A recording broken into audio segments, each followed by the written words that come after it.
हल्ला बोल टीवी और मैं हूं आपके साथ सुरभि।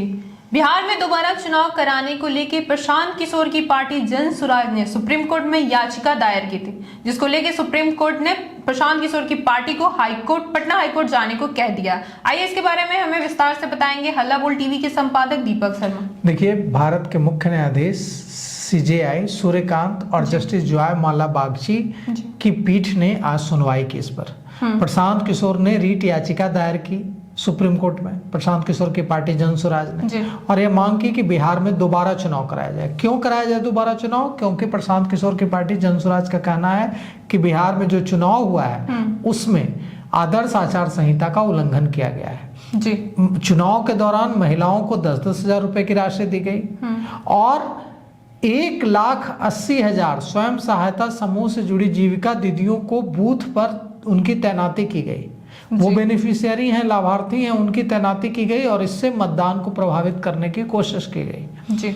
इन मांगों को लेकर प्रशांत किशोर की पार्टी जन सुराज ने सुप्रीम कोर्ट का दरवाजा खटखटाया था और दोबारा चुनाव कराने की मांग की थी जी। इस पर भारत के मुख्य न्यायाधीश CJI सूर्यकांत और जस्टिस जॉय माला बागची की पीठ ने आज सुनवाई की और जन सुराज से कहा है कि आप अपनी मांग को लेकर पटना हाईकोर्ट जाइए, पटना हाईकोर्ट का दरवाजा खटखटाइए।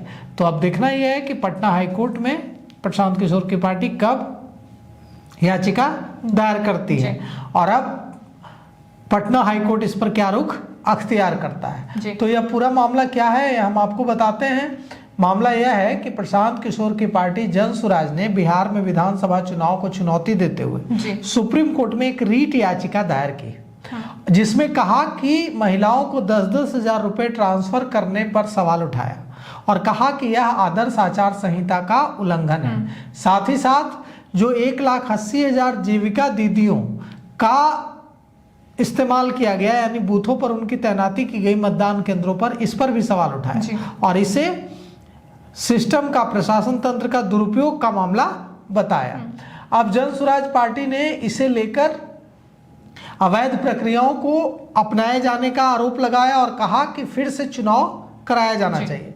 अब इस मामले में जो सुनवाई हुई है उसमें तो साफ हो गया है कि सुप्रीम कोर्ट ने अभी इस तरह का कोई आदेश देने से इनकार कर दिया है और प्रशांत किशोर की पार्टी जन सुराज को पटना हाईकोर्ट जाने को कह दिया है। यह जो याचिका दायर की गई थी यह अनुच्छेद 32 के तहत दायर की गई थी। अनुच्छेद 32 के तहत दायर की गई इस याचिका में जन सुराज ने कहा था कि महिलाओं को 10-10 हजार रुपए चुनाव के दौरान भेजे गए हैं, यह आदर्श आचार संहिता का, मॉडल कोड ऑफ कंडक्ट का उल्लंघन है और संविधान के अनुच्छेद 14, 21, 112, 202 और 324 का यह सीधे सीधे उल्लंघन है। जन सुराज ने संविधान के अनुच्छेद 324 और जन प्रतिनिधित्व अधिनियम की धारा 123 भ्रष्ट आचरण के तहत बिहार चुनाव में 25 से 35 लाख महिला मतदाताओं को चुनाव के दौरान सीधे 10,000 रुपए ट्रांसफर करने के खिलाफ कार्रवाई करने का निर्देश देने की मांग की थी सुप्रीम कोर्ट से। लेकिन अब सुप्रीम कोर्ट ने कह दिया है कि आप पटना हाईकोर्ट जाइए और पटना हाईकोर्ट में इस पर आग्रह कीजिए सुनवाई का और पटना हाईकोर्ट का दरवाजा आप देखिए प्रशांत किशोर की पार्टी कब खटखटाती है जी।